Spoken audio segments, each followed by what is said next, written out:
শিলিগুড়ির 24 নম্বর ওয়ার্ডের Phuleshwari rail line সংলগ্ন এলাকায় বসছে মদ ও নেশার আসর। এলাকায় অসামাজিক কার্যকলাপ রুখতে অভিযান শিলিগুড়ির 24 নম্বর ওয়ার্ড যুব তৃণমূল কংগ্রেসের।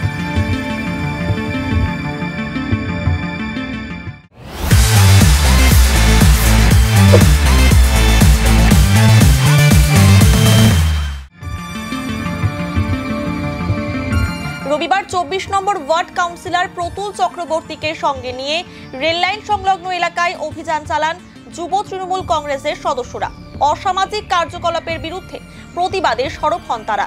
এই বিষয়ে প্রতুল চক্রবর্তী বলেন, রেল লাইন সংলগ্ন এলাকায় অসামাজিক কার্যকলাপ বেড়ে গিয়েছে। এর আগেও রেল কর্তৃপক্ষকে এই বিষয়ে জানানো হয়েছে, রাজ্য সরকারকেও জানানো হয়েছে। রাজ্য সরকারকে জানানোর পর গ্রেফতারও হয়েছে কয়েকজন। তবে রেল কর্তৃপক্ষ এই দিকটিতে নজর দিচ্ছে না বলে অভিযোগ করেন তিনি। আমাদের 24 নম্বর ওয়ার্ড যুব তৃণমূল কংগ্রেসের পক্ষ থেকে এই 24 নম্বর ওয়ার্ডে এই বিস্তীর্ণ এলাকায় রেল লাইনকে কেন্দ্র করে রেল লাইনের দুপাশে যেভাবে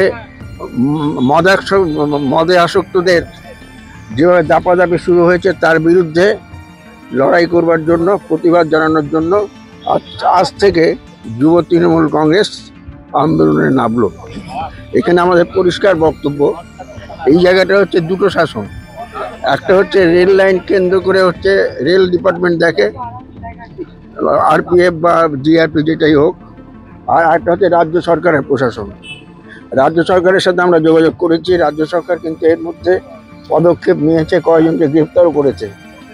কিন্তু রেল পুলিশের তরফ থেকে কিন্তু কোনো ধরনের উদ্যোগ আমরা দেখতে পাচ্ছি না। আমরা যেসব ব্যাপারে রেলের কাছে যাই কোনো উদ্যোগ নেই, তাদের কোনো এইসব ব্যাপার নিয়ে কোনো ভ্রুক্ষেপই নেই।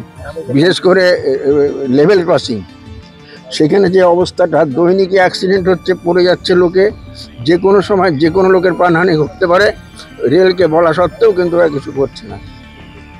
সিমিলারলি এই যে রেল লাইনকে কেন্দ্র করে যে মদাসক্তরা যারা এখানে থাকেন, যারা এখানে বসেন, যারা এই এলাকাকে দুর্বিষহ করে তুলেছেন, তাদের বিরুদ্ধে ব্যবস্থা নেওয়ার জন্য কিন্তু রেলের কোনো ব্যবস্থা নাই। আমরা এই ঘটনার তীব্র প্রতিবাদ করছি এবং আমরা জানাচ্ছি রেলকে, আবার বলছি যে আপনারা সঠিক সময়ে সঠিক ব্যবস্থাটা গ্রহণ করুন, নাহলে কিন্তু এই এলাকায় যে কোনো ঘটনা ঘটে যেতে পারে।